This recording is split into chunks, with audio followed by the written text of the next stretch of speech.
Points discuss होते हैं यहाँ पे, जो भी करंट अफेयर्स के पॉइंट्स आए होते हैं, जो भी न्यूज़ में पॉइंट्स होते हैं, उसको हम पढ़ते हैं, समझते हैं, सीखते हैं। तो यहाँ पे आपको कुछ पॉइंट दिए हैं। डेट है आपका 13 जून से लेकर 19 जून तक के पॉइंट्स को हम पढ़ेंगे, समझेंगे, सीखेंगे। जैसा कि मैं पहले भी आपको बहुत बार कह चुका हूँ कि जो भी आपको मैं पढ़ाता हूँ वो तो पढ़ना होता ही है आपको, लेकिन साथ में खुद से भी एफर्ट लगाने होते हैं। जो भी आपको पीडीएफ भेजी जाती है उनको भी पढ़ना होता है, एंड डेली बेसिस पे आपको टच में रहना होता है कि बिना करंट अफेयर्स के आपके एग्जाम में आपको दिक्कतें आएंगी, समस्याएं आएंगी।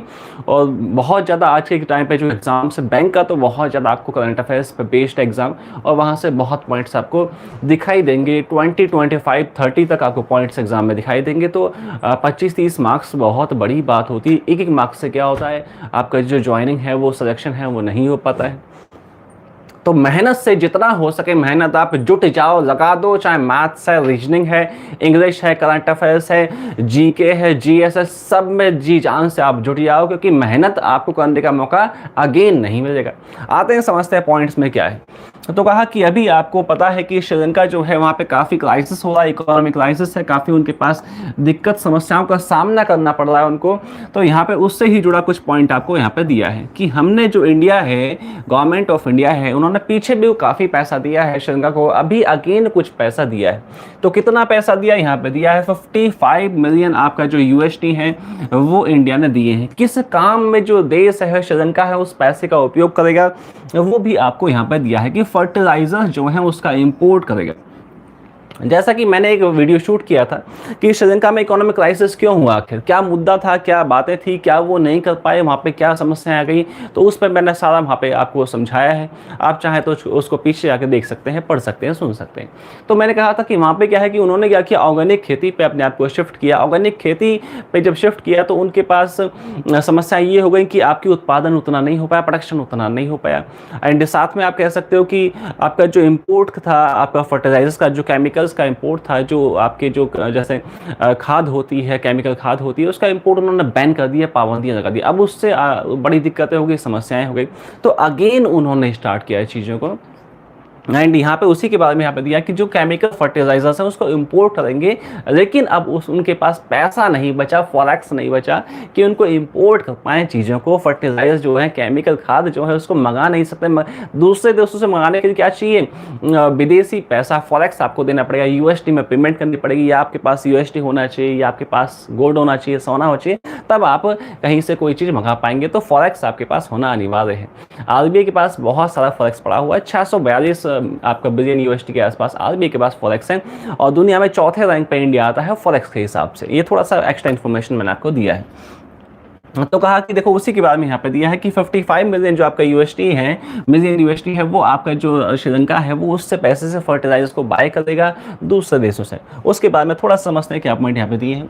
The Indian government has decided to extend the line of right LOC of USD 55 million to Sri Lanka for the procurement of urea fertiliser. क्या इससे बाय हुआ, यूरिया आपका बाय किया जाएगा, जो आपका खाद है वो मंगाई जाएगी दूसरे देशों से।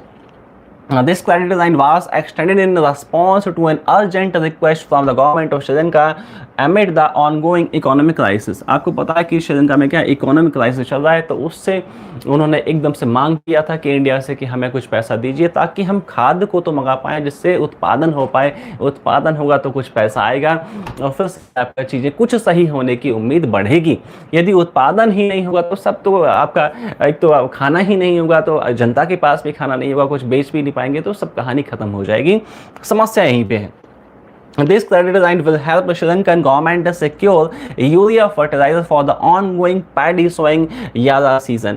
तो अभी पैडी का आप हिंदी आप समझ सकते हो, पैडी का हिंदी होता है धान, और धान आप कह सकते हो राइस को। यदि आप मोटा मोटा आप मानो तो पैडी का मीन्स क्या है, राइस आप कह सकते हो। हिंदी में आप एग्जैक्ट धान कहते हो उसको।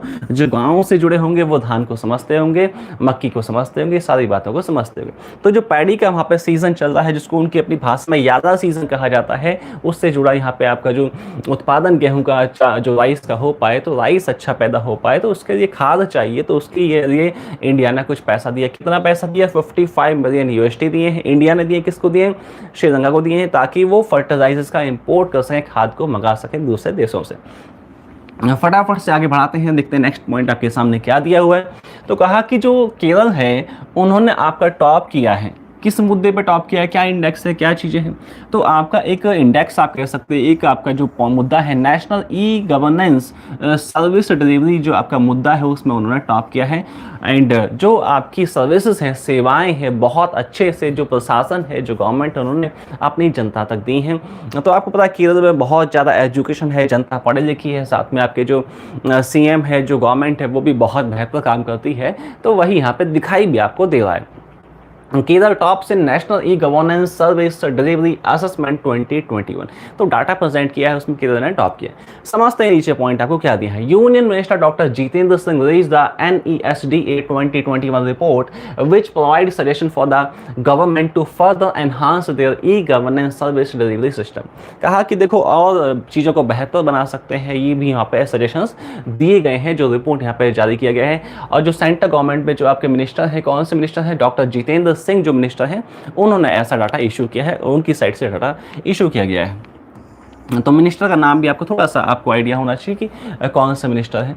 तो कहा नीचे भी कुछ पॉइंट दिया, Kerala had the highest overall compliance score amongst of the states and UT. Kerala का जो स्कोर है सबसे ज़्यादा रहा है, सबसे ज़्यादा मैक्सिमम आप कह सकते हैं, जितने भी स्टेट्स एंड यूटी है उसमें मैक्सिमम रहा है।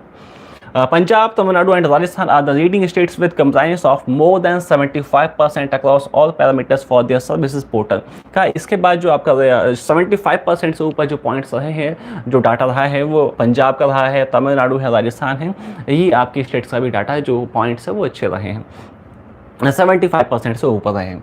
Jammu and Kashmir score the highest among all UTs for 6 sector. का जो जम्मू एंड कश्मीर है, यूटीज की बात की जाए तो जम्मू कश्मीर में आपका जो है सबसे मैक्सिमम उनके पॉइंट आए हैं, यदि यूटीज की बात की जाए। और यूटी क्या होते हैं, यूनियन टेरिटरी आप कहते हो, केंद्र शासित प्रदेश आप कहते हो हिंदी में।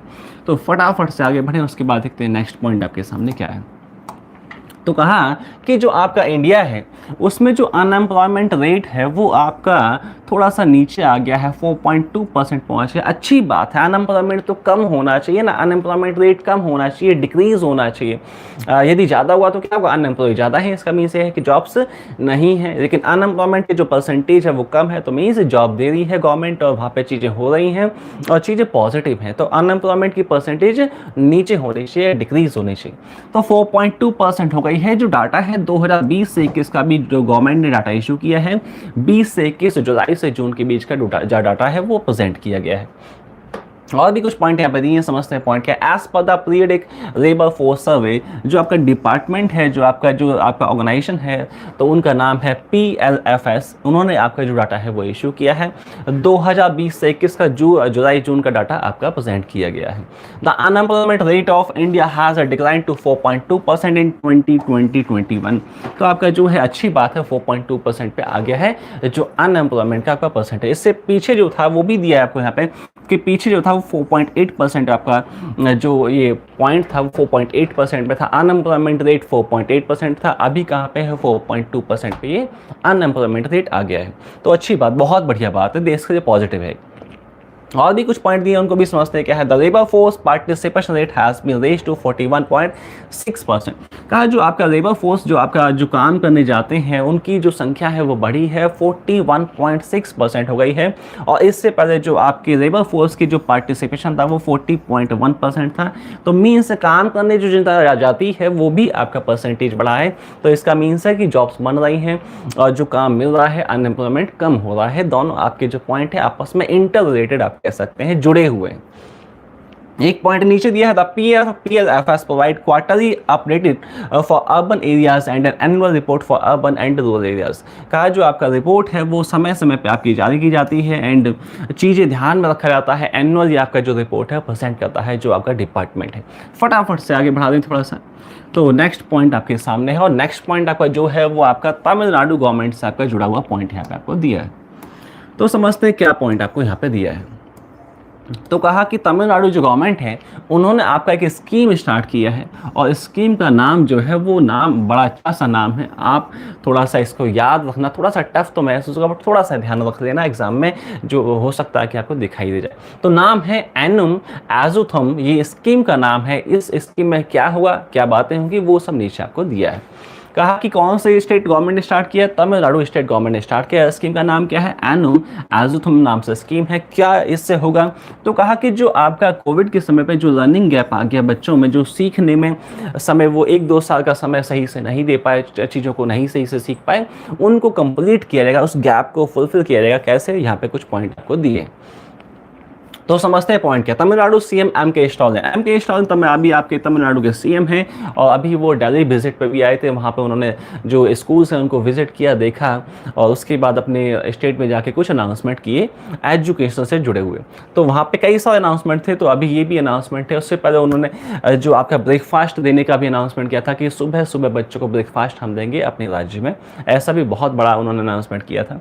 तो आते हैं वापस से। तमिलनाडु सीएम एम के Stalin has launched the एनुम एजुथुम scheme to bridge the learning gap that was created due to the covid pandemic among students as below 8। कहा जो 8 साल से कम के बच्चे हैं, तो वो क्या हुआ कि कोविड के समय पे इतना स्कूल नहीं जा पाए, क्योंकि हमने सोचा छोटे बच्चे हैं नहीं जा पाएंगे, ठीक है बाद में हो जाएगा पढ़ाई, है ना, ऐसा हमने सोचा सभी ने, कॉमन जनता ने। तो 8 साल से जो नीचे के बच्चे हैं वो ज़्यादा आपका शिक्षा से नहीं जुड़ पाए कोविड के समय पे, तो वो थोड़ा सा कम सीख पाए चीज़ों को, तो वो जो गैप है वो कंप्लीट किया गया। यहाँ पे आपको देखो पिक्चर भी आपको दिखाई दे रहा है, एक छोटे से बच्चे का पिक्चर आपको यहाँ पे दिखाई दिया है। और जो एम के स्टालिन है वो आपके एक जो प्राइस है, जो एक इनिशिएटिव है, वो छोटे बच्चों के साथ जुड़ रहे हैं, उनको सपोर्ट कर रहे हैं कि ताकि वो एजुकेशन से जुड़े जो गैप उनके बीच में आया है शिक्षा के बीच में, वो खत्म किया जाए।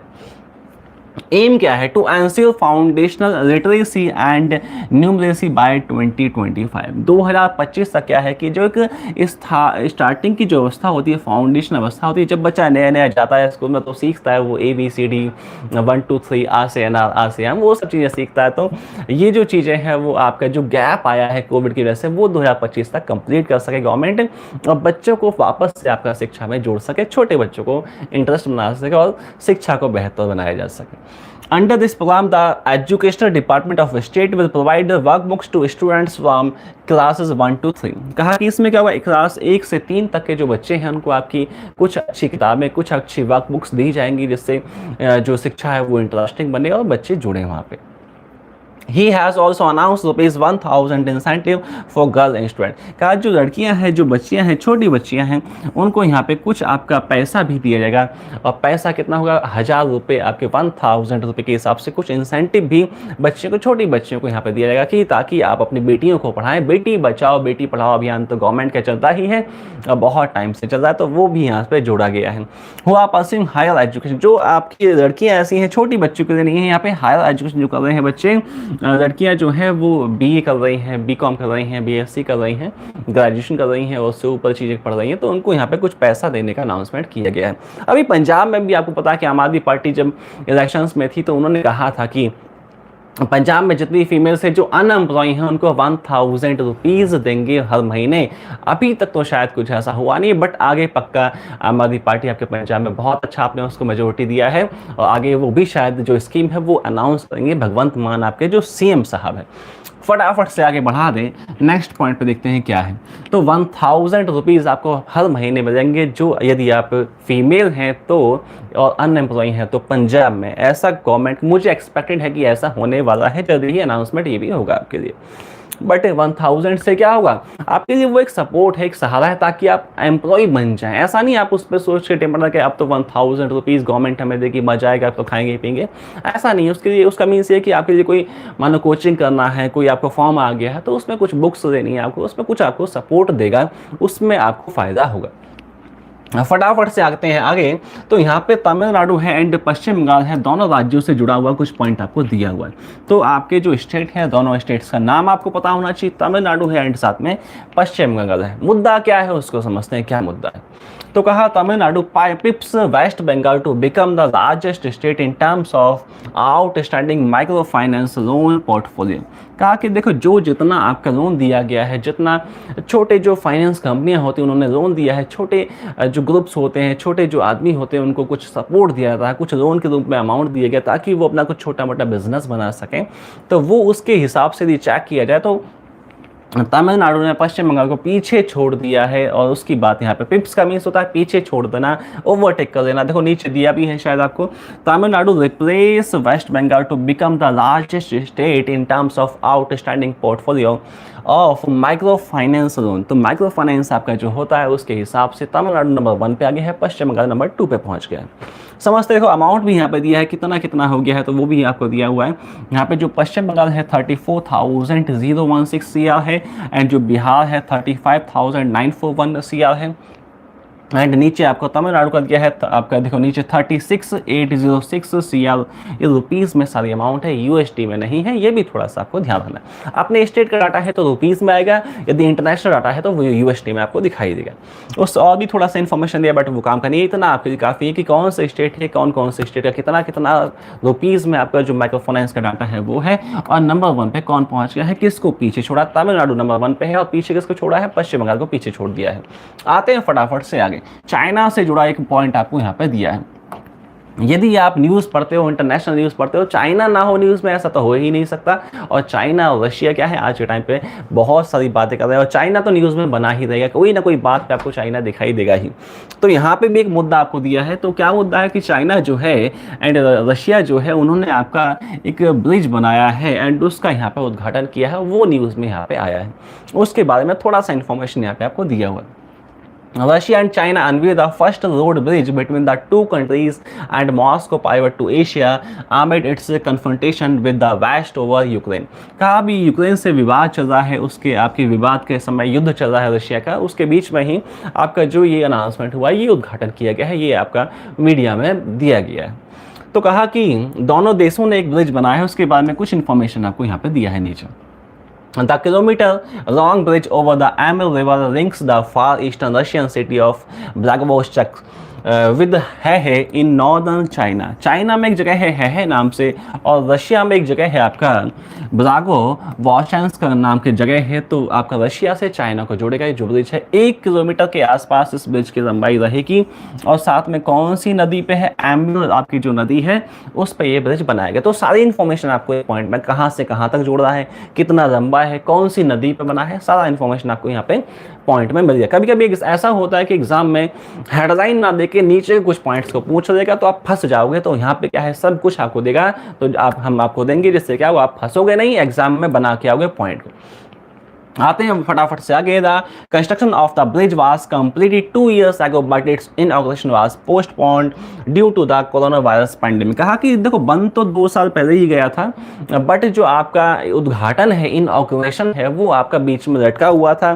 कोविड की वजह से काफ़ी जो गवर्नमेंट है, जो उसके बाद युद्ध हो गया तो गवर्नमेंट काफ़ी फंसी हुई थी, तो यहाँ पे आपका इनॉग्रेशन नहीं हुआ था, वो पोस्टपोन था। बन के तैयार तो 2 साल पहले ही हो चुका है। तो वही यहाँ पे थोड़ा सा इन्फॉर्मेशन है।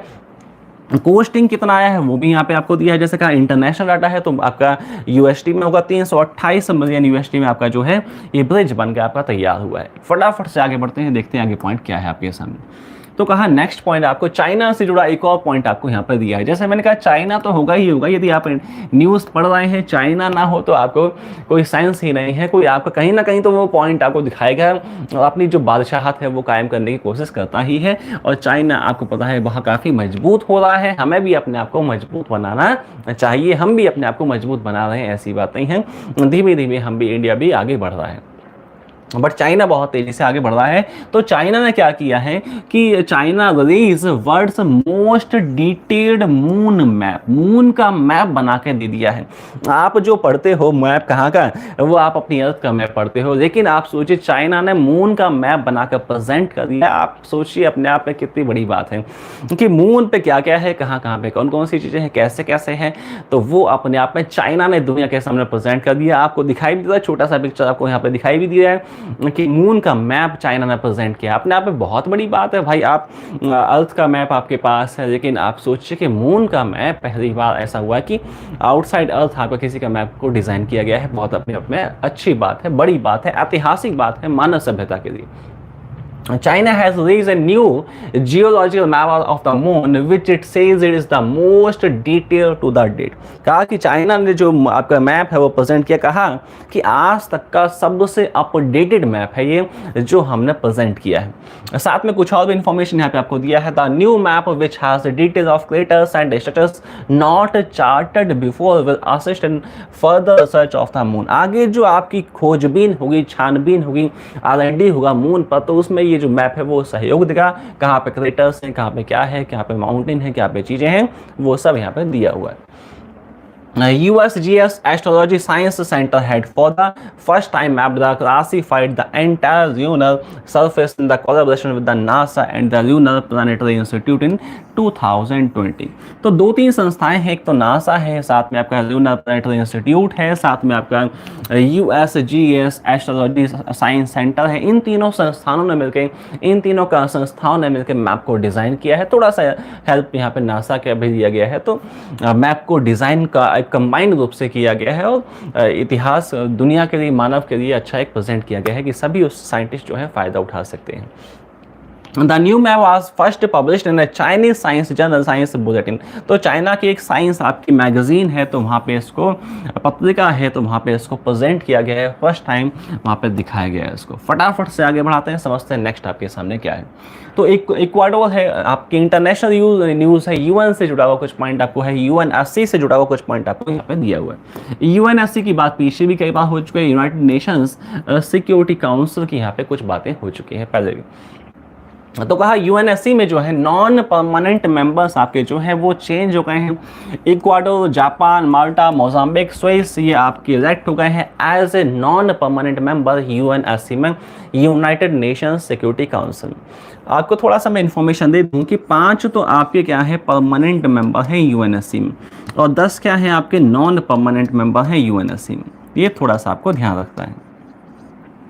तो आपको पता है US है, UK है, रशिया है, चाइना है और साथ में फ्रांस है। आप चाहे तो नोट कर सकते हैं, US है, UK है, चाइना है, रशिया है एंड फ्रांस। ये आपके 5 परमानेंट मेंबर हैं और साथ में 10 क्या होते हैं, नॉन परमानेंट मेंबर होते हैं, जो कि आपके 2-2 साल में चेंज होते रहते हैं। नॉन परमानेंट मेंबर क्या होते हैं, 2-2 साल में आपके चेंज होते रहते हैं। ये जो 15 मेंबर मिलके आपके जो डिसीजन आपके लेते हैं वो बाकी सभी को भी मानना पड़ता है। बाकी सभी में वहाँ पे जो इम्प्लीमेंटेशन चीज़ें मैक्सिमम होती हैं। बाकी ऐसा मान सकते हैं कि मोटा मोटा ये जो 15 देश है वो आपके बहुत बड़ी भूमिका निभाते हैं, जो भी डिसीजंस वहाँ पे दिए जाते हैं। तो 5 परमानेंट है और 10 नॉन परमानेंट है। 10 से जो नॉन परमानेंट है वो 2-2 सालों में क्या होंगे, चेंज होंगे। तो अभी क्या हुआ है, ये कुछ नए आपके जो मेंबर कंट्री उसमें आपके आ गए हैं। जो इंडिया था वो 2 सालों को था, वो अभी हट जाएगा यहाँ पे। वो भी इंफॉर्मेशन आपको यहाँ पे दिया है। Ecuador, Japan, Malta, Mozambique and Swiss were elected to the UNSC as non-permanent members for the 23-24 2023-24 के लिए आपके as a non permanent member वहाँ पे जुड़ रहे हैं। आगे थोड़ा समझते हैं क्या है। They will replace India, Ireland, Kenya, Mexico and Norway. इन सबको वो रिप्लेस कर देंगे, आपके ये जो है ये हट जाएंगे। इंडिया भी इसमें नाम था, जैसा मैंने पीछे कहा था आपको। नेक्स्ट पॉइंट समझते हैं। 193 member UN General Assembly had elections on to elect the 5 non permanent members for the 2-year term 2023 से 24। तो अभी 193 जो मेंबर्स के आपके जो काउंसिल है उन्होंने इन आपके 5 देशों को चुना है। तो वहाँ पे ये आपका चुना गया है। India's 2-year term at the UNSC as non-permanent member will end in December 2022। India का जो आपका 2 साल का जो टेन्योर था वो दिसंबर 2022 में समाप्त हो जाएगा। तो आपका जो इंडिया 2 साल के लिए यहाँ पे नॉन परमानेंट मेंबर के रूप में जुड़ा था वो आपका हट जाएगा। When it was also hold the presidency of the powerful UN organ। तो कहा कि अभी इंडिया वहाँ पे 15 में वो था, लेकिन अभी क्या है वो हट जाएगा। तो फटाफट से आगे बढ़ते हैं। बहुत अच्छा पॉइंट था, ध्यान रखना, एग्जाम में हो सकता है आपको दिखाई दे। इन देशों में से कोई एक नाम आपको एग्जाम में देगा, पूछेगा कि ये परमानेंट मेंबर, ये नॉन परमानेंट मेंबर है कि नहीं है अभी के टाइम पे, तो आपको वहाँ पे पहचानना हो। आते हैं फटाफट से आगे। बांग्लादेश जो है और इंडिया जो है, दोनों देशों के बीच में क्या हो गया है, बस सेवा बस सेवा है वो स्टार्ट हो चुकी है 2 साल के बाद। आपको पता है 2 साल पीछे सभी के लिए, चाहे वो देश हो, दुनिया हो, समाज हो, इकोनॉमी हो, आम जनता हो, बिजनेसमैन हो, सभी के लिए दुख भरे रहे। तो तो सबको ही समस्याओं का सामना करना पड़ा। तो यहाँ पे 2 सालों के बाद बस सेवा स्टार्ट हुई, कहाँ से? इंडिया एंड बांग्लादेश के बीच ये बस सेवा जो है स्टार्ट हुई है। उसके बाद में थोड़ा सा इन्फॉर्मेशन आपको यहाँ पे दिया है। India and Bangladesh cross border bus service resumed 2 years after its suspension due to the COVID-19 pandemic. Covid का जो पैंडेमिक हुआ उस वजह से यहाँ पे जो बस सेवा थी वो आपकी बाधित हुई। The flagging of marked the opening of the bus service तो द अखुदा अगरतला। तो कहा कि देखो आपके कहाँ से कहाँ तक आपकी जो आपकी बस सेवा है वो जाएगी, तो वो आपको स्थान दिए हैं। अगरतला के आसपास से आपका बेनापोल हरिदास के आसपास से जोड़ेगी दोनों को। तो आप कह सकते हैं कि ये आपका जो बांग्लादेश का क्षेत्र है वो इंडिया का क्षेत्र है, तो इंडिया के क्षेत्र से आपके बांग्लादेश क्षेत्र को जोड़ेगी जो बस सेवा है आपकी। इंटीग्रेटेड चेक पोस्ट है आपकी दोनों देशों की, तो वहाँ पे ये जाएगी, वहाँ पे कनेक्ट होगी और वहाँ पे आपकी चीज़ें दोनों देशों के बीच संबंध अच्छे होंगे। संबंध अच्छे बनने से क्या होगा, हमारा जो मजबूत, हमारा जो अंतर्राष्ट्रीय जो एक चीज़ है, हमारा इंडिया का जो एक रिप्रेजेंटेशन है वो अच्छा होगा। और बांग्लादेश हमारा पड़ोसी देश है, तो हमारा पड़ोसियों के साथ अच्छे संबंध होने चाहिए। फटाफट से आगे बढ़ाते हैं, उसके बाद देखते हैं क्या पॉइंट आपके सामने है। तो यहाँ पे आपको एक और पॉइंट आपको यूएन से ही जुड़ा हुआ दिया है, यूएन जनरल असेंबली से जुड़ा हुआ एक और पॉइंट आपको यहाँ पे दिया हुआ है। तो समझते हैं इसमें है पॉइंट में क्या चीज़, क्या बातें हैं। तो कहा यूएन आपका जो जनरल असेंबली है, तो वहाँ पे क्या है कि इंडिया की साइड से एक जो आपका रिजोल्यूशन है वो प्रेजेंट किया गया है एंड वो आपका जो एक्सेप्ट भी हो गया है। एंड जो किस मुद्दे पे आपका जो ये रिजोल्यूशन बेस्ड है, मल्टीलिंग्विज्म पे आपका जो बेस्ड है कि वहाँ पे कई सारी भाषाओं का उपयोग होना चाहिए, इंग्लिश का ही उपयोग यूएन जनरल असेंबली है वहाँ पे ना हो, और भी कई भाषाओं का यूज़ हो, जिससे क्या थोड़ा डाइवर्सिफिकेशन रहे, थोड़ा सा चीज़ें डाइवर्सिफाई रहे। तो वो कुछ पॉइंट आपको यहाँ पे दिए हैं। UNGA has adopted an India sponsored resolution on multilingualism that mention the Hindi language for the first time. तो कहा कि जो भी आपके नोटिफिकेशंस आते हैं, जो भी चीज़ें आती हैं यूएन की, उसमें क्या हो, हिंदी का भी यूज़ होना चाहिए। तो उसके बारे में यहाँ पे कहा हिंदी का भी हो, साथ में और भी भाषाओं का हो, जिससे क्या हो कि एक ही भाषा पे डिपेंडेंसी ना हो, एक ही भाषा पे चीज़ें ना हो। और जो यूएन का ये आपका कंसेप्ट है, वो यूएन का कंसेप्ट काफ़ी टाइम से चल रहा है कि बेसिक प्रिंसिपल है यूएन का कि कई भाषाओं में आपका कम्युनिकेशन होना चाहिए, एक भाषा में कम्युनिकेशन नहीं होना चाहिए, और भी कई भाषाओं को आगे बढ़ाना चाहिए, उनको आगे चीज़ों को लेके जाना चाहिए। फटाफट से आगे बढ़ते हैं, नेक्स्ट समझते हैं क्या है आपके सामने। तो एक यूएई की कंपनी है मेटाफोर नाम से, उसने कुछ इन्वेस्टमेंट किया है इंडिया में, तेलंगाना में। तो उसकी कुछ इन्फॉर्मेशन आपको यहाँ पे दिया है। तो कहा यूएई's metaphor to invest 250 CR rupees in new EV manufacturing facility in Telangana. आपको पता है जो समय है वो क्या है, EVs का है, इलेक्ट्रिक व्हीकल्स का है। तो वहाँ पे क्या है, चीज़ें इन्वेस्टमेंट हो रहे हैं, बिजनेसमैन है, कंपनी से सभी जुड़ रही हैं। तो आपकी यूएई की कंपनी है जो इंडिया में इन्वेस्टमेंट कर रही है, कहाँ पे, तेलंगाना स्टेट में इन्वेस्टमेंट होगा। कितना पैसे का इन्वेस्टमेंट है वो आपको यहाँ पे दिया हुआ है, 250 CR रुपीज़ का इन्वेस्टमेंट आपको यहाँ पे रहेगा। एंड तेलंगाना में कहाँ पे आपका जो जहीराबाद जगह है, वहाँ पे जो गवर्नमेंट है, तेलंगाना गवर्नमेंट है, वो उनको 15 एकड़ आपका जो ज़मीन है वो दे रही है, और सब्सिडाइज्ड आपका जो पैसे पे यहाँ पे इनको ज़मीन कंपनी को दी जा रही है। आपको पता है कि जब कोई कंपनी इन्वेस्टमेंट करती है तो क्या होता है कि आपका जो स्टेट गवर्नमेंट है चीज़ें सपोर्ट करती है, उनको सब्सिडी कम पैसे पे चीज़ें देती है ताकि इन्वेस्टमेंट हो, ताकि जॉब्स बने, ताकि डेवलपमेंट स्टेट का हो। तो यहाँ पे वही आपका हुआ है। सेक्टर क्या है, इलेक्ट्रिक व्हीकल का आपका सेक्टर है, और चीज़ें आपकी एनर्जी से जुड़ी हुई रहेंगी। अच्छा, यहाँ पे करने की कोशिश जो है की जा रही है, ईवी पे काम किया जा रहा है, सभी राज्य उस पर काम कर रहे हैं। फटाफट से आगे बढ़ते हैं, नेक्स्ट देखते हैं क्या आपके सामने है। तो कहा कि आपका जो बैंक है, आरबीएल बैंक बड़ा फेमस बैंक है, रत्नाकर बैंक लिमिटेड, यहाँ पे नाम नहीं दिया, आप चाहें तो नोट कर सकते हैं।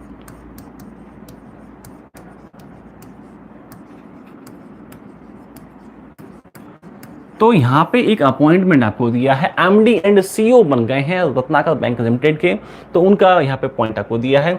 आर सुब्रमणी कुमार जो है वो आपके नए एमडी एंड सीईओ बन गए हैं। एमडी क्या होता है, मैनेजिंग डायरेक्टर होता है, सीईओ क्या होता है, चीफ एग्जीक्यूटिव ऑफिसर होता है। बस आपको इतना ही ध्यान रखना है, बाकी मैं थोड़ा-सा 1-2 पॉइंट आपको यहाँ पे दे देता हूँ कि यहाँ पे जो पीछे है थोड़ा-सा देखो उनको भी थोड़ा-सा ध्यान देना। जो पीछे बने होते हैं कभी-कभी उनका भी नाम पूछ लेता है, बट यहाँ पे आपको नाम पीछे वालों का नाम नहीं दिया है, बस उन्हीं के बारे में इन्फॉर्मेशन दिया, तो उनके बारे में इन्फॉर्मेशन एग्ज़ाम में नहीं आती। जो अभी प्रेज़ेंट टाइम पे और जो पीछे थे वही 2 नाम पूछता है और मैक्सिमम 99% क्या होता है, नए जो बने हैं वही आते हैं। तो अभी कौन बने हैं, आर सुब्रमण्य कुमार जो है नए एमडी एंड सीईओ बने हैं। थोड़ा-सा समझ लेते हैं 1-2 पॉइंट को यहाँ पे। The RBI has approved R Subramanya Kumar's appointment as the MD and CEO of RBL Bank. Subramanian Kumar is a former managing director and chief executive director of state-run Indian Overseas Bank. इससे पहले वो कौन सी bank के साथ जुड़े हुए थे, Indian overseas bank के साथ जुड़े हुए थे। तो ये भी काफी बड़ा बैंक है इंडिया का। He was appointed the administrator of Dewan Housing Finance Company Limited after the Mortgage Financier Board was superseded. तो कहा कि इससे पहले दीवान जो हाउसिंग फाइनेंस कंपनी है उसके साथ भी जुड़े रहे, जो आपके जो पर्सन है, जो आपके आर सुब्रमण्य कुमार है, पहले भी कई सारी बड़ी संस्थाओं के साथ जुड़े रहे। Subramanya Kumar has been appointed at RBI for 3 years from the date of in charge. कहा कि आपका 3 साल के लिए इनका जो टेन्योर है वो रहेगा। कितने साल को पद पे बैठेंगे, 3 साल को पद पे बैठेंगे अपने में। फटाफट से आगे बढ़ाते हैं, उसके बाद देखते हैं क्या पॉइंट आपके सामने है।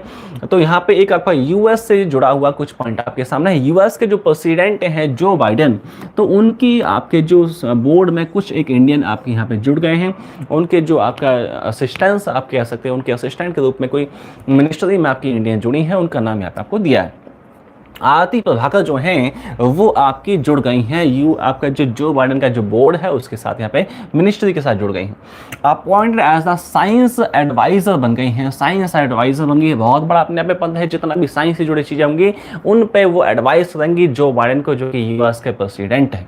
तो उसके थोड़ा सा इन्फॉर्मेशन नीचे भी आपको दिया है। शी सक्सीडेड एरिक लेंटर। इनसे पहले कौन थे साइंस एडवाइजर, एरिक साहब थे। तो इनकी जगह पर ये आपकी आरती मैम जाके आपके पद पर बैठेंगी। She would be the first woman and the first person of color to serve as science advisor to the president of the US. कि वो पहली आपकी महिला रहेंगी जो कि आपका इस पद पर बैठेंगी, साइंस एडवाइजर के रूप में रहेंगी। अपने आप में बहुत बड़ी बात है। She also served in top roles during the presidential tenures of Bill Clinton and Barack Obama. जब आपके Bill Clinton and Barack Obama president होते थे यूएस के, तब भी वो काफ़ी बड़े पदों में वहाँ पे रह चुके हैं यूएस में। तो वो थोड़ा सा इन्फॉर्मेशन आपको यहाँ पे। During the Clinton administration she lead the national institute of standards and technology. जब बिल क्लिंटन आपके जो राष्ट्रपति थे उस टाइम पे, तो वो कौन से डिपार्टमेंट से जुड़ी हुई थी, तो national institute of standards and technology से वो आपकी जुड़ी हुई थी। अभी भी काफ़ी बड़ा पद उनको दिया गया है। तो अपने आप में जो बड़े आदमी होते हैं वो आगे बढ़ते जाते हैं। बस एक बार क्या कीजिए, आप बड़े आदमी बन जाइए। और बड़े आदमी से पहले क्या हुआ, कुछ तो कहीं तो कुछ आपको स्थापित होना पड़ेगा ना। तो पहले छोटा सा कोई भी आप पद आप ले लीजिए, चाहे आप कोई PSPCL है या कोई SSC का है, बैंक का है, कोई भी आप गवर्नमेंट जॉब में जुड़ जाइए, उसके बाद आगे बढ़िए। ऐसा नहीं कि हाँ बस संतुष्ट हुआ कि बस यही बहुत है, ऐसा नहीं करना है। आप आगे बढ़ने की कोशिश करिए और कुछ बनिए, कुछ समाज के लिए कुछ करिए। ऐसा आप सोचिए अपने बारे में और समाज के बारे में। आते हैं फटाफट से आगे। तो कहा कि COAI names Reliance Zeus Pramod science. तो कहा कि जो COAI है, COAI क्या है, देखो यहाँ पे दिया है आपको। COAI का मीन्स है cellular operator association of India. ये आपका COAI का फुल फॉर्म है। तो इसके आपके नए चेयरपर्सन बन गए हैं। कौन बन गए हैं, प्रमोद मित्तल को बनाया गया है। तो COAI के नए आपके चेयरपर्सन बन गए हैं, नए आपके हेड बन गए हैं। और कौन बने हैं, प्रमोद मित्तल बने हैं, जो कि जियो से जुड़े हुए हैं, जो जियो कंपनी है उससे जुड़े हुए हैं। COAI के बारे में कुछ इन्फॉर्मेशन आपको यहाँ पे दिया हुआ है। COAI के मेंबर जो है वो आपके रिलायंस जियो है, भारती एयरटेल है, साथ में वोडाफोन है। इन सबका कंबाइन एक आपका जो एक ऑर्गेनाइजेशन है उसका नाम है COAI। उसके नए हेड कौन बने हैं, प्रमोद मित्तल बन गए हैं। इतना आपको ध्यान रखना है, इतना आपको काफ़ी है। बाकी आप चाहे तो नीचे में थोड़ा सा दे रहा हूँ आपको कि he will replace Ajay Puri. इससे पहले कौन थे, अजय पुरी थे। तो ये भी आपको ध्यान रखना। मैंने जैसा पीछे कहा कि जो अभी बने हैं और उनसे पहले जो बने हुए, दोनों आपको थोड़ा सा आइडिया होना चाहिए ताकि आप ऑप्शन में देख के पहचान सकें उसको। तो इनसे पहले कौन थे, अजय पुरी थे। अभी कौन बन गए, प्रमोद मित्तल बन गए हैं। किसके चेयरपर्सन, COAI के चेयरपर्सन आपके। तो फटाफट से हम थोड़ा सा आगे बढ़े, नेक्स्ट देखते हैं क्या पॉइंट आपके सामने है। तो कहा कि जो ICI बैंक है उससे जुड़ा कुछ पॉइंट आपको यहाँ पे दिया हुआ है। तो आपको पता है जो भी बैंक्स हैं, चाहे ICI है, SBI है, बैंक ऑफ इंडिया है, वो कोई ना कोई स्कीम लेके आते हैं, कोई ना कोई चीज़ें लेके आते हैं। तो कहा कि जो ICI बैंक है वो एक नया उन्होंने कुछ किया है। एंड कार्डलेस EMI, वो आपकी जो सुविधा है, जो आपकी स्कीम है, वो रूल लेके आ रहे हैं कि आपको ईएमआई दे देंगे, आपके पास आईसीआई का कोई कार्ड नहीं है, चाहे वो डेबिट कार्ड है चाहे क्रेडिट कार्ड है, वो भी नहीं है, तब भी आपको ईएमआई दे देंगे और कोई आपको सामान बाय करना है तो गवर्नमेंट जो बैंक है वो फंडिंग कर देगी आपको। तो जीस्ट मनी जो आपकी है उसके साथ आईसीआई ने समझौता किया, एमओयू साइन किया है, तो आपका जो है ये चीज़ें की जाएंगी। समझते हैं पॉइंट क्या है। ICICI bank has partnered with the ZestMoney to expand its cardless EMI facility for purchase at retail e commerce platforms. कहा कि आप अमेजोन पे जाते हैं, आप फ्लिपकार्ट पे जाते हैं, आप और भी बहुत सारी स्नैपडील है, बहुत सारी साइट्स हैं, वहाँ पे जाकर शॉपिंग करते हैं बहुत अच्छे से, ये किया वो किया, ये आपको चाहिए, बैग आपको चाहिए, पैंट आपको चाहिए, शर्ट आपको चाहिए ना, तो क्या आप फटाफट से वहाँ पे धड़ाम धड़ाम सब आपकी, उसके बाद देखते हैं कि आपके अकाउंट में पैसा कम पड़ गया, तो क्या है कि आपको आईसीआई पैसा दे सकता है और आपकी जो किस्त भी बना देगा, ईएमआई आपको बना देगा। ईएमआई को थोड़ा सा आपको ध्यान रखना कि ईएमआई का फुल फॉर्म क्या होता है। ईएमआई क्या आता है? इक्वेटेड मंथली इंस्टॉलमेंट, थोड़ा सा आपको पता होना चाहिए। आपको ईएमआई तो पता है, बट ईएमआई का फुल फॉर्म क्या है ये नहीं पता है। Equated monthly instalment.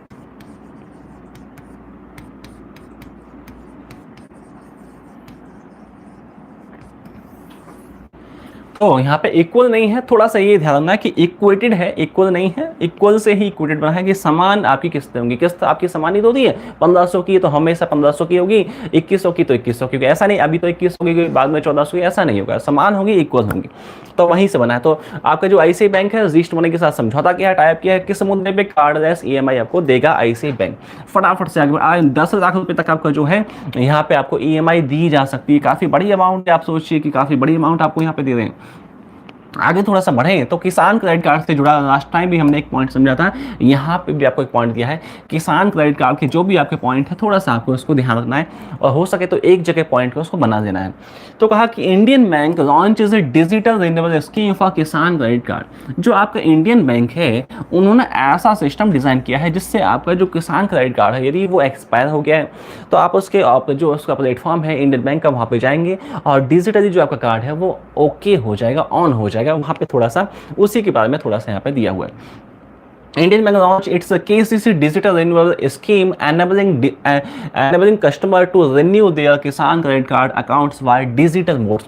Digital modes के माध्यम से आपका जो आपका कार्ड है वो रिन्यू कर पाएंगे। जैसे आपको पता है 5 साल के लिए या कोई भी कार्ड है आपके पास, जो एटीएम है उस पर देखना कि आपके जो डेट, आपका जो ईयर मेंशन होगा वो 5 ईयर का आपका मेंशन होगा, उसके बाद वो एक्सपायर हो जाएगा। तो आपके लिए आपको न्यू बनवाना पड़ेगा, आपको रिन्यू कराना पड़ेगा उसको। The initiative is part of the bank's digital transformation under project web. जो आपका इनका प्रोजेक्ट है उसका नाम क्या है? वेब नाम है। वेब का भी फुल फॉर्म है word of advanced virtual experience. तो ये आपका वेब का नाम है। वेब प्रोजेक्ट है, उसके अंडर में ऐसा कर रहे हैं कि आपको डिजिटली मौका दे रहे हैं अपना जो कार्ड है वो रिन्यू करने का। आगे थोड़ा सा बढ़ा दें, the account renewal can be done using Indian Bank's IndOASIS mobile app and internet banking.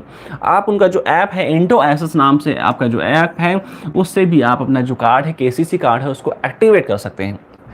Out of the total agriculture portfolio of 88,100 CR, KCC constitute 22,300 CR with 15.84 lakh customers। कहा जो KCC से जुड़े हुए जो customers हैं, जो किसान हैं, जो अमाउंट दिया गया है काफ़ी बड़ा अमाउंट KCC के माध्यम से बैंक ने दिया है 22,300 करोड़ के आसपास का अमाउंट वहाँ पे जो KCC के माध्यम से किसानों तक पहुँचा है पैसा।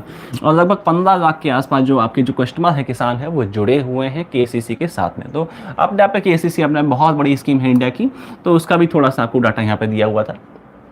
एक और अच्छा पॉइंट आपके सामने है, पैसा खत्म हो गया, एक और पॉइंट आपके सामने, व्हाट्सएप पे आपको पैसा मिलेगा। और कौन सी कंपनी है? कैश ई नाम से कंपनी है जो आपको व्हाट्सएप पे क्या पैसा दे देगी। बस आप नाम बताओ, सोहन है, मोहन है, सुनीता है, प्रियंका है, जो भी आपका नाम है, आप मैसेज करोगे और व्हाट्सएप पे आपको पैसा आ जाएगा। आप देखिए एडवांस कितना जमाना हो रहा है, आपके कोई डॉक्यूमेंट नहीं चाहिए। देखो यहाँ पे दिया हुआ no document need without the need for any documents. कोई डॉक्यूमेंट ही नहीं चाहिए, बस अपना नाम बताओ, मोनिका, सोनिका है ना, जो भी आपका नाम है, तो आपका पैसा आपके सीधे अकाउंट में आपको भेज दिया। कौन सा ऐप है? कैश ई नाम था ना, ऐप का नाम क्या? कैश ई। तो आपको बहुत अच्छा ये पॉइंट है, अपने आप में यूनिक पॉइंट है। तो वहाँ CASHe launches instant credit line on WhatsApp, कहा कि कैशी नाम से जो संस्थान है, जो आगे कंपनी है, वो व्हाट्सएप पे आपको सीधा पैसा देने का उन्होंने अनाउंसमेंट किया है।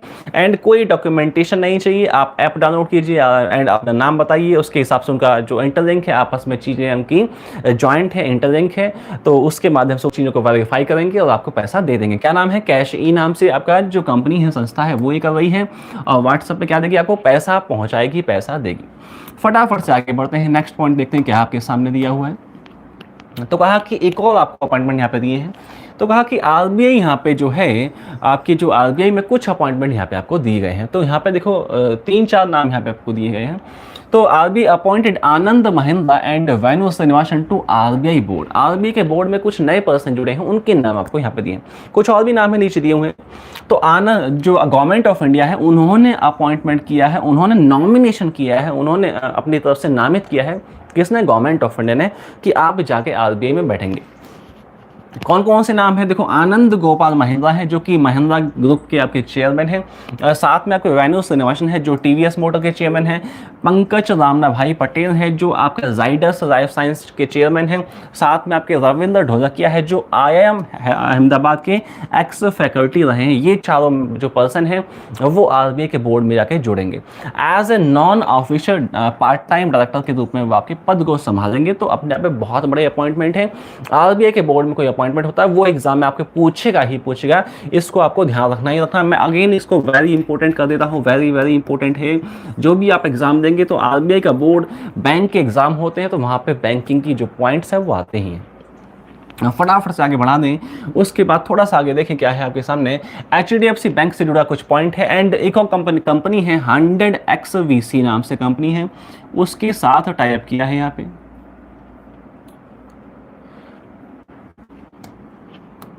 तो कहा कि जो एचडीएफसी बैंक है, एचडीएफसी का नाम मैंने शायद पहले ही बताया था, हाउसिंग डेवलपमेंट फाइनेंस कॉर्पोरेशन। ये आपको नाम भी आपको थोड़ा सा ध्यान रखना है। प्राइवेट बहुत बड़ा बैंक है, housing development finance corporation.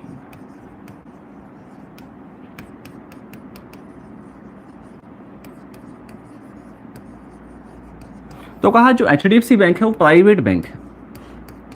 And HDFC खास बैंक है इंडिया में। खास क्या है? तो कहा जो आपकी आरबीआई है, बैंकों की बैंक कौन है? आरबीआई है इंडिया में, आपको पता है। तो आरबीआई ने 3 बैंक्स को डीसिब कहा हुआ है। 3 बैंक्स को डीसिब कहा हुआ है। डीसिब क्या है? Domestic systematic important bank. ये जो डीसिब है वो 3 बैंकों को कहा है आरबीआई ने। कौन सा है? एक तो आपका एचडीएफसी है, दूसरा आपका आईसीआई है, और तीसरा आपका एसबीआई है। तो ये बात एग्जाम में बहुत बार आई हुई है। बैंक के एग्जाम में बहुत बार पूछा गया कि 3 बैंकों में से कौन सा बैंक डीसिब में है या कौन सा नहीं है, पहचानना होता है आपको। एचडीएफसी है, आईसीआई है एंड एसबीआई है। एचडीएफसी का मैंने आपको नाम बता दिया। आईसीआई का नाम industrial credit investment corporation of India. ये दोनों प्राइवेट बैंक है। एसबीआई पीएसयू है, पब्लिक सेक्टर बैंक है। पीएसपी है, गवर्नमेंट बैंक है। तो आरबीआई ने तीनों बैंक को क्या क्या टैग दिया है? डीसिब कहा, या एक और आप कह सकते हैं, एक और आपकी टैगलाइन वहाँ पे दी जाती है इनको, टू बिग टू फेल, आप कैसे ऐसा कह सकते हैं।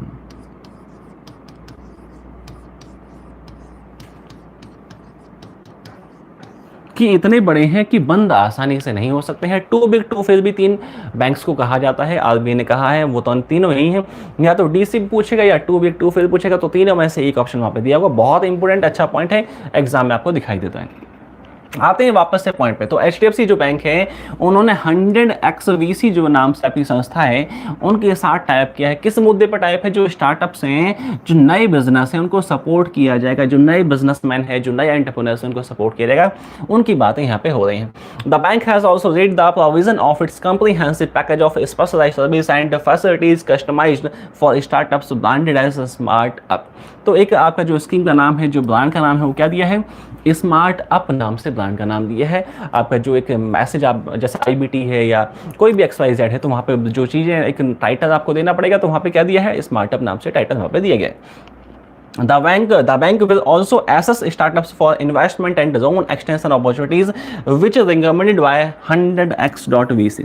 का ये जो कंपनी रिकमेंडेशन करेगी उन स्टार्टअप्स को, उन बिजनेस पर्सनस को, उनकी चीज़ों को एनालाइज किया जाएगा और उनको कितनी क्षमता है, कितना उनको दिया जाए पैसा ताकि वो आगे बढ़ सकें, वो सब उसके हिसाब से ये कंपनी क्या करेगी, इनको एडवाइस करेगी, बताएगी डाटाबेस कि भाई इतना ये अच्छा है, इसको इतना अमाउंट दे सकते हैं, तो उसके हिसाब से फंडिंग की जाएगी ताकि बिजनेस जो है देश में बढ़े। फटाफट से आगे बढ़ते हैं, नेक्स्ट देखते हैं क्या आपके सामने है। तो आरबीआई से जुड़ा कुछ पॉइंट आपको सामने है। जैसे मैंने कहा कि इंडिया में बात हो रही है, इंडिया की न्यूज़ पढ़े तो आरबीआई या गवर्नमेंट का जो आपका जो पॉइंट है वो तो आना ही आना है।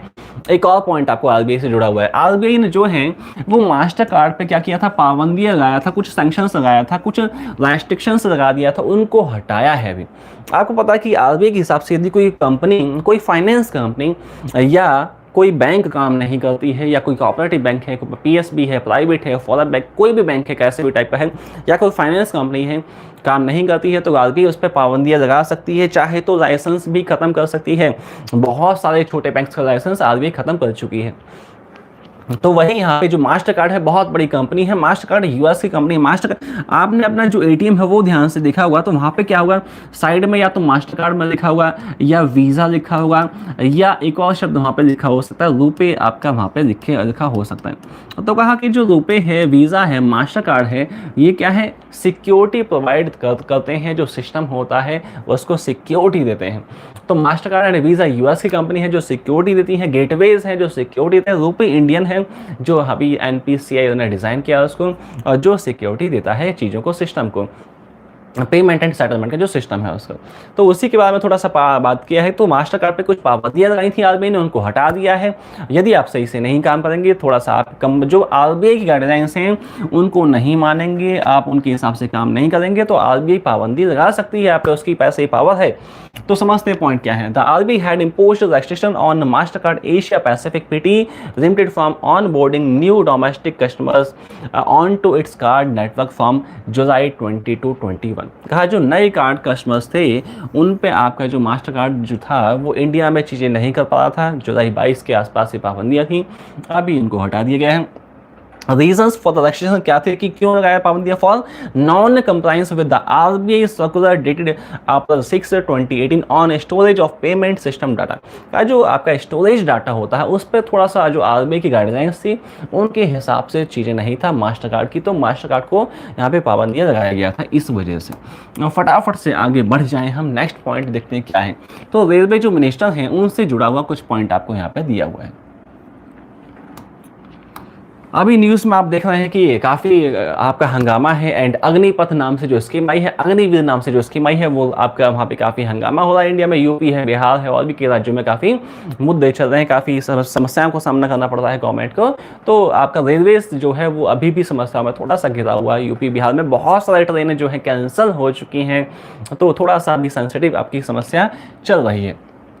आते हैं समझते हैं क्या। Railway minister launch railway innovation portal for funding startups. कहा जो रेलवेज है उन्होंने भी एक आपका जो फंड करने की अनाउंसमेंट किया, जो भी नए स्टार्टअप्स हैं, नए बिजनेस हैं, उनको आगे बढ़ाने की, उनको फंड करने की, उनको पैसा देने की यहाँ पे अनाउंसमेंट किया है कि स्टार्टअप्स बढ़ने चाहिए। यदि वो आपके हमारे जो रेलवे सेक्टर से जुड़े हुए हैं या कोई भी और भी छोटा मोटा सेक्टर हो सकता है वहाँ से जुड़े हैं, तो उनको फंडिंग की जाएगी, और काफ़ी बड़ी अमाउंट तक फंडिंग कर रहे हैं। देखिए आप 1.5 CR तक आपका यहाँ पर फंडिंग आपको हो सकता है। यदि आपका जो स्टार्टअप है, बिजनेस है, वो यदि आपका अच्छा आइडिया आपका अच्छा है तो आपको फंडिंग 1.5 CR तक भी फंडिंग कर सकता है रेलवे। तो यहाँ पे भी आपका जो है बढ़ाया जा रहा है, बिजनेस को बढ़ा रहे हैं, बढ़ाने का यहाँ पे अनाउंसमेंट किया गया। फटाफट से थोड़ा सा आगे बढ़ जाए, आगे देखते हैं आपके सामने क्या पॉइंट आपको दिया है। तो कहा कि जो आपका फोर्टिफाइड राइस है उसको लेके आ रहे हैं, जो पीडीएस सिस्टम होता है, पब्लिक डिस्ट्रीब्यूशन सिस्टम होता है, जो गवर्नमेंट उसमें लेके आ रही है कि जो राशन की दुकानें हैं या जो स्कूलों में बच्चों को खाना दिया जाता है उसमें कौन सा राइस यूज़ होगा, फोर्टिफाइड राइस यूज़ होगा। मीन्स ऐसा चावल, आपको पता है कि देखो यहाँ पे चावल की यहाँ पे फोटो भी आपको दिखाई गई है, राइस की पिक आपको दिखाई गई है। अब समझते हैं फोर्टिफाइड राइस होता क्या है। तो कहा कि देखो, एक तो चावल होता है कि वो जो आप सुबह उठते हो एंड चाय नाश्ता करने के बाद खाना खाते हो, तो आपको वहाँ पे धोते हो, उसको पानी में बना देते हो। ये जो आपका चावल है, जो फोर्टिफाइड राइस है, ये क्या होगा कि ये आपको धोना नहीं। आपको तो इंडियंस हो, तो आपको तो आदत है कि आपको चीज़ें धो के ही बनानी है ना। चावल है या जो भी आपके साथ चीज़ें हैं, दालें हैं या जो भी आपकी चीज़ें, आप उसको धोगे पानी में फटाफट से उसको बना दोगे। बट कहा जो फोर्टिफाइड राइस है वो धोना नहीं होता। क्यों धोना नहीं होता? तो कहा कि इन राइस पे क्या होता है कि एक आपका जो पाउडर है वो छिड़का जाता है, और जो पाउडर होता है वो बहुत ही क्या होता है, ऐसा चीज़ें होती है उसमें जो पोषक तत्व होते हैं जो कि आपकी बॉडी के लिए बहुत अच्छे होते हैं। अब फोर्टिफाइड राइस क्या है कि जिस पे ये ऐसा पाउडर छिड़का हुआ है, चावल है, चावल पे ऐसा पाउडर छिड़का हुआ है जो कि आपकी बॉडी के लिए फायदेमंद है। तो कहा कि आप उस पाउडर को यदि धो दोगे तो बह जाएगा, तो आपका फोर्टिफाइड राइस क्या बन जाएगा, सिंपल आपका सादा चावल बन जाएगा। उसको आप खा लोगे, कोई फायदा होगा नहीं, आप मोटे हो जाओगे बस। तो कहा कि समझते आगे पॉइंट आपको यहाँ पे क्या दिया है। तो कहा कि जो गवर्नमेंट है वो फोर्टिफाइड राइस का यूज करेगी कहाँ पर, राशन की दुकान पे वही बांटेगी। साथ में जो आपके जो बच्चे स्कूल में आते हैं तो वहाँ पे भी आपको यही आपका जो राइस है, पीएम पोषण योजना जो है, मिड डे मील योजना जो है, यहाँ सब में आपका जो वही आपका सिंपल आपका हो गया काम। नहीं, आपकी बॉडी में जो पोषक तत्व है वो भी आपके पहुंचेंगे, तो बहुत अच्छी बात है। ये अच्छा कदम है कि फोर्टिफाइड राइस का जो गवर्नमेंट है वो यूज़ कर रही है। और फोर्टिफाइड राइस क्या होता है, जिसपे आपकी पाउडर छिड़का होता है, जो आपकी बॉडी के लिए अच्छा होता है, फायदेमंद होता है, नुकसानदायक नहीं होता है। आते हैं फटाफट समझते हैं आगे नेक्स्ट क्या दिया है। तो कहा कि इंडिया जो है उन्होंने आपका बड़े अच्छे से टेस्टिंग किया है, सक्सेसफुली टेस्ट किया है। एंड आपकी जो मिसाइल का नाम है पृथ्वी सेकंड का यहाँ पर टेस्टिंग किया गया है। पृथ्वी सेकंड, बहुत सारी मिसाइल्स आपको पता है कि रशिया है, जापान है, इंडिया है, सभी देश टेस्टिंग करते हैं, डिफेंस को अच्छा बनाते हैं। तो यहाँ कौन सी मिसाइल टेस्टिंग हुई है, पृथ्वी सेकंड का टेस्टिंग किया गया, जो कि कामयाबी से रहा है, सक्सेसफुली रहा है। कहाँ से टेस्ट किया है, देखो चांदीपुर आपका जो जगह है उड़ीसा में, वहाँ से इसको टेस्टिंग किया गया है। साथ में रेंज आपको ध्यान रखनी होती है, रेंज एग्जाम में कभी कभी पूछता है, तो 250 किलोमीटर की रेंज आपकी है। साथ में 1 टन का जो पेलोड है वो लेके जा सकती है जो मिसाइल है। तो 250 किलोमीटर रेंज पृथ्वी सेकंड और इंडिया ने अच्छे से टेस्टिंग किया है। फटाफट से आगे बढ़ा दें। उसके बाद देखते हैं नेक्स्ट पॉइंट आपके सामने क्या दिया है। तो आपका एक पार्लियामेंट जो आपके एमपीज होते हैं, मेंबर ऑफ पार्लियामेंट होते हैं, उनका एक मीटिंग हुआ है, समिट हुआ है, और इंटरनेशनल समिट है। कहाँ पे हुआ, इजिप्ट में आपका ये आपका हुआ है अभी। तो वो यहाँ पे अच्छा पॉइंट है, इंटरनेशनल पॉइंट है, यूनिक टाइप का पॉइंट है। आप सोचिए एमपी, जो नए नए एमपी मिलते हैं और अपने आप में यूनिक, मानो पहली महिला कोई एमपी बनी किसी राज्य में, या कह सकते हैं कि एमएलए बन गई वो, तो वो ऐसी जो आपके पर्सन हैं उनका मीटिंग यहाँ पे हुआ है। और इजिप्ट में ये मीटिंग हुआ, इंटरनेशनल मीटिंग है। इजिप्ट में कौन सा जगह है, कौन सा स्टेडियम है, तो शर्म इल एंड शेख नाम से जो आपका स्टेडियम है, जगह है, वहाँ पे ये आपका मीटिंग हुआ है। तो इसमें क्या है, यंग जो पार्लियामेंटेरियंस हैं उनको यहाँ पे इनवाइट किया गया है पूरी दुनिया से। दुनिया में जितने भी देश हैं जो उनके साथ इजिप्ट के साथ अच्छे संबंध है, वो सब यहाँ पे आए हैं। देखो पिक्चर भी आपको दिखाई दे रही है, यहाँ पे इंडियन आपकी मैम जो है बैठी हुई, कौन सी क्या नाम है मैम का, वो भी आपको यहाँ पे दिया है कि यहाँ पे जो नागालैंड की जो आपकी महिला, आपके जो नागालैंड में जो महिला आपकी एमपी बनी है राज्यसभा की, वो उनका नाम है एस फेंगोंग कोन्याक। ये आपके जो है वो इंडिया की साइड से वहाँ पर गई हैं मीटिंग में। तो ये आपका रिप्रेजेंट कर रहे हैं इंडिया को, representing India at the conference. तो ये आपका मीटिंग कहाँ पे हुआ है, जो आपका जगह है या स्टेडियम आप कह सकते हो, शर्म अल शेख इजिप्ट में आपका जगह है। और किस चीज़ का मीटिंग है, यंग पार्लियामेंटेरियंस जो होते हैं, एमपीज जो होते हैं, जो एकदम यूथ एमपीज हैं, फर्स्ट टाइम कोई मानो फीमेल बनी है, फर्स्ट टाइम कोई ऐसा कोई वहाँ पे हुआ, तो वो सब का मीटिंग यहाँ पे हुआ है और वो सब यहाँ पे आपको दिया हुआ है। फटाफट से आगे बढ़ा दें। तो आपको वेन्यू है ना, इजिप्ट में हुआ है। बस आगे थोड़ा सा बढ़ जाए तो कहा कि अवनी जो लेखरा हैं उन्होंने कुछ आपका जीता है, और पहले भी न्यूज़ में रही है अवनी मैम। यहाँ पे अगेन आपकी देखो, यहाँ पे पिक्चर भी आपको दिया हुआ है, शूटिंग कर रही है, निशाना एकदम दाग रही है, एकदम बढ़िया से निशाने पे लगा दिया और जीत दिया। क्या आपका जो गोल्ड मेडल है वो जीता है। यहाँ पे बहुत बड़ी बात है, फर्स्ट नंबर पे आई है, स्वर्ण पदक तो उसको ही मिलेगा ना जो फर्स्ट पे आएगा, पहले नंबर पे आएगा। तो कहा कि आपका जो टूर्नामेंट है वर्ल्ड कप 2022, आपका जो चैटरनॉक्स ये नाम से आपका जो टूर्नामेंट हुआ है, आपका यहाँ पे स्वर्ण पदक जीता है शूटिंग में, और वो यहाँ पे दिया है 50 मीटर राइफल जो आपकी वुमेंस की होती है। यहाँ पे आपका जो है वो शूटिंग में स्वर्ण पदक हासिल किया है अवनी मैम ने। पीछे भी पैरा ओलंपिक्स हुए थे चाइना में, वहाँ पे भी इन्होंने काफ़ी अच्छा परफॉर्म किया था, तो वो भी आपको थोड़ा सा पता होना चाहिए। फटाफट से आगे बढ़ें तो देखते हैं नेक्स्ट पॉइंट आपके सामने क्या दिया हुआ है। तो कहा फीफा जो है आपको उससे जुड़ा हुआ कुछ पॉइंट आपको यहाँ पे दिया। फीफा बहुत बड़ा टूर्नामेंट है दुनिया का, फीफा ई नेशंस की साइड से आपको कुछ चीज़ें यहाँ पे दी हुई हैं आपको। तो कहा India created history by qualifying for FIFA E Nations cup. तो फीफा ई नेशंस कप होना है, उसमें इंडिया आपका जो है वो क्वालिफाई कर गया है, वो आपका इंडिया जुड़ गया है, तो वही यहाँ पे आपको दिया है। 23 कंट्री आपके जो हैं वो आपका यहाँ पे इसमें पार्टिसिपेट करेंगे। और ये जो आपका टूर्नामेंट रहेगा 26 से 30 जुलाई कोपेनहेगन डेनमार्क में आपका टूर्नामेंट रहेगा। तो ये भी आपको थोड़ा सा वेन्यू ध्यान रखना है, डेनमार्क में कहाँ पे, कोपेनहेगन में। कब से कब तक? 26 से 30 जुलाई तक आपका टूर्नामेंट रहेगा, जो कि फीफा ई नेशंस आपका कप रहेगा, फुटबॉल के जुड़ा हुआ। और इंडिया ने क्वालिफाई किया, अपने आप में पहली बार क्वालिफाई किया है। EA स्पोर्ट आपका जो नाम से आपका जो संस्थान है वो इसको फंडिंग कर रहा है, चीज़ें कर रहा है, तो वही थोड़ा सा चीज़ें आपको दी है। फटाफट से आगे बढ़ जाए तो यहाँ पे कहा कि वर्ल्ड एल्डर अब्यूज डे मनाया गया है। दुनिया में आपको पता है कि जो बूढ़े लोग होते हैं, जो आपको भी बूढ़ा होना है, हमको भी बूढ़ा होना, बुजुर्ग जो होते हैं, जो शैतान बच्चे होते हैं, शैतान जो यूथ होता है, वो उनको थोड़ा सा अब्यूज़ करते हैं, उनको सही से मान सम्मान इज्जत नहीं देते हैं, तो वो सब नहीं होना चाहिए। उससे जुड़ा यहाँ पर डे दुनिया में मनाया गया। 15 जून को ये दुनिया में डे मनाया गया है कि हमें अपने यूथ को समझाना चाहिए, सही से उनको आप डायरेक्शन दे कि भाई ऐसा होना चाहिए बेटा, ऐसा करना चाहिए आपको बेटा, ऐसा होना चाहिए। आप अच्छा सोसाइटी बनाएं, अच्छा आप समाज बनाएं, ये आपकी हमारी जिम्मेदारी, हम उनको सिखाएं, हम उनको बातों को समझाएं, सिखाएं। तो कहा कि ऐसा नहीं होना चाहिए, उससे जुड़ा आपका ये डे मना है। और जो भी डे है, मैंने कहा जो इंटरनेशनल डे है वो आपका UN की साइड से होता है, उसके बारे में ही थोड़ा सा इन्फॉर्मेशन आपको दिया है। तो बस वर्ल्ड एल्डर अब्यूज डे आपका मनाया गया है, अवेयरनेस डे मनाया गया है, 15 जून को मनाया गया है, इतना आपको पता होना चाहिए। फटाफट से आगे बढ़ जाए तो यही आपका लास्ट पॉइंट था। अभी आपके पास MCQ आपके पास आ गए, तो 10 MCQ आपको पता है लेके आते हैं। फर्स्ट यहाँ पे दिया है, तो समझते हैं क्या है।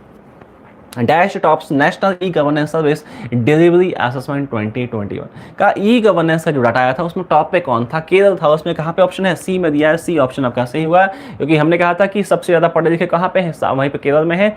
लिटरेसी बहुत अच्छी है, साक्षरता वहाँ पे बहुत अच्छी, तो आपकी सर्विसेज भी तो आपके वही आपके अच्छे दे पाएंगे, तो उससे भी आप थोड़ा सा जोड़ सकते हैं उसको। उसके बाद जो इंडिया है उन्होंने पैसा दिया है, कितना पैसा? 55 मिलियन आपके USD दिए हैं। किसको दिए? श्रीलंका देश को दिए। क्यों दिए थे? फर्टिलाइजर इंपोर्ट के लिए दिए थे। तो सी ऑप्शन यहाँ पे दिया है, तो आपका सी सही होगा। आते हैं नेक्स्ट पॉइंट, देखते हैं क्या आपको दिया है। तो कहा कि आपका जो किसान क्रेडिट कार्ड है उसमें डिजिटल रिन्यू कर सकते हैं आप अपना कार्ड। कौन से बैंक ने ऐसा स्टार्ट किया था? तो इंडियन बैंक था। इंडियन बैंक कहाँ पे? सी, तीनों के तीनों सी हो गए हैं, तीनों के तीनों सी। अपना तुक्का तीनों सी लगाए तो तीनों ठीक है, बट तुक्का नहीं लगाना है, पढ़ना है उसको। फटाफट से आगे बढ़े, नेक्स्ट देखते हैं क्या है आपके सामने। तो कहा कि आपका ईवी जो है उसमें आपका इन्वेस्टमेंट किया था, UAE की कंपनी थी। कहाँ पे किया था? तेलंगाना में किया था। कहाँ पे? ऑप्शन देखो, बी ऑप्शन में आपका दिया हुआ है तेलंगाना, तो यहाँ पे आपका हो जाएगा कि बी ऑप्शन आपका सही हो जाएगा, बी में आपका दिया हुआ है। आगे थोड़ा सा बढ़ जाए, फटाफट से देखें आगे 5 आपके सामने। तो कहा कि कहाँ पे आपको मीटिंग हुआ था? जो MP का जो यूथ MP है उसका मीटिंग कहाँ पे? इजिप्ट में हुआ था। इजिप्ट कहाँ पे है? देखो ए में ही दिया, ए आपका सही होगा, तो आपका 5 का आपका ए सही हो जाएगा। आते हैं 6 पे, 6 देखते हैं क्या है आपके सामने। तो कहा कि आपका जो अनएम्प्लॉयमेंट का परसेंटेज है 4.8 से 4.2 पहुंच गया था। पूछा कितना है अभी, तो 4.2 है आपका, तो 4.2 आपका सही है। ये आपका ऑप्शन एकदम सही आपको दिखाई दे रहा है, पे 4.2% आपका सही जवाब है। आगे थोड़ा सा बढ़े, फटाफट से देखें आपके सामने क्या है। तो कहा कि आपका जो रशिया है और चाइना है, उन्होंने आपका एक ब्रिज बनाया था, तो चाइना आपका यहाँ पे सेकंड ऑप्शन में दिया है, तो बी आपका यहाँ पे सही होगा। तो ये भी बहुत इजी पॉइंट आपको दिया हुआ था। MD एंड CEO का पूछा है कि R Subramaniam MD and CEO बने हैं, कौन से बैंक के तो बने हैं? RBL बैंक के आपके MD एंड CEO बने थे वो, तो रत्नाकर बैंक लिमिटेड था, उसका मैंने आपको फुल फॉर्म भी आपको दिया था, कंप्लीट नाम भी आपको दिया था। तो डे पूछा है world Elder abuse awareness day दिया है, जैसा पीछे हमने कहा 15 जून को मनाया गया है। कहाँ पे है? ऑप्शन ए में ही दिया हुआ, ए आपका सही है 9 का। आते हैं 10 पे, देखते हैं 10 में क्या है आपको। तो 10 में कहा कि आपका जो सबसे ज़्यादा आपका जो पैसा दिया गया था आपका जो किसानों को, वो आपका किसने किसको रिप्लेस किया था? पश्चिम बंगाल सेकंड पे आ गया था, तमिलनाडु फर्स्ट पे आ गया था। कहाँ पे? ऑप्शन देखो, ए में ऑप्शन दिया है, तो 10 का आपका ए एग्जैक्ट सही हो जाएगा। तो यहीं पे जो हमारे एमसीक्यू हैं वो भी खत्म हो गए हैं, सेशन भी खत्म हो गया है। और जैसा कि मैं आपको कहता हूँ कि मोटिवेट करता हूँ, समझाता हूँ कि आपको पढ़ना चाहिए, हमेशा पढ़ा करो, मेहनत से जितना हो सके मेहनत करो, और मेहनत से क्या होगा, आप कुछ ना कुछ बन जाओगे, आपको कोई दिक्कत नहीं होने वाली, आपको कोई समस्या नहीं होगी, आप बन जाओगे। और बनना क्या है, उसके बाद आपका जीवन चेंज, और आपका ही नहीं, आपके जो माता पिता हैं, भाई बहन हैं, और जो आने वाली पीढ़ी है, सभी का जीवन बहुत अच्छा होगा। इसी के साथ मैं सेशन को यहाँ पे ख़त्म करता हूँ। आज इतना ही, थैंक यू।